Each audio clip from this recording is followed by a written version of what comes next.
Rebonjour à tous et à toutes et bienvenue sur cette nouvelle vidéo où j'ai envie de parler de sexualité. Alors j'ai vu une vidéo YouTube de quelqu'un que j'aime beaucoup qui s'appelle Camille Emmanuel, il n'y a pas longtemps, dans laquelle elle parle de la sexualité pour les femmes.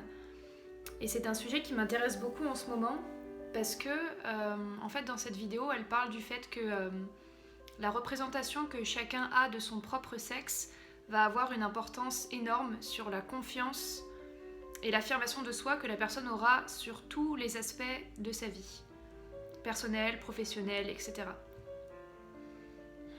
Elle explique en fait, Camille Emmanuel, qu'un homme qui a une représentation de son pénis comme petit et moche, ça va jouer énormément sur la confiance et l'affirmation de lui qu'il aura dans la vie, et que bien sûr il en va de même pour les femmes. Ce qui me fait me dire que quand j'y pense, la plupart des femmes que je connais qui ont de l'affirmation et de la confiance, ce sont des femmes qui sont à l'aise avec leur sexualité et à l'aise avec leur sexe, qui aiment leur sexe.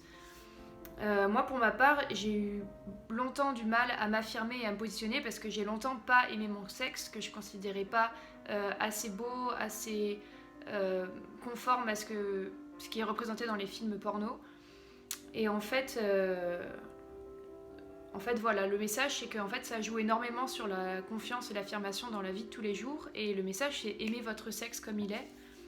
Et ayez-en une belle représentation. En fait, nous, les femmes, si on pense que notre sexe, c'est simplement un bouton avec un trou qui est uniquement destiné à être rempli, évidemment, on ne va pas avoir cette énergie sexuelle d'affirmation de soi et de confiance en soi. Donc, l'exercice que Camille Emmanuel recommande pour les femmes ou pour les hommes qui n'ont pas confiance en leur sexe, c'est d'avoir un orgasme fantastique et puis de sortir se balader dans la rue et d'observer comment on se place à ce moment-là en termes de confiance et d'affirmation. Donc voilà, c'est un exercice que je vous propose d'expérimenter.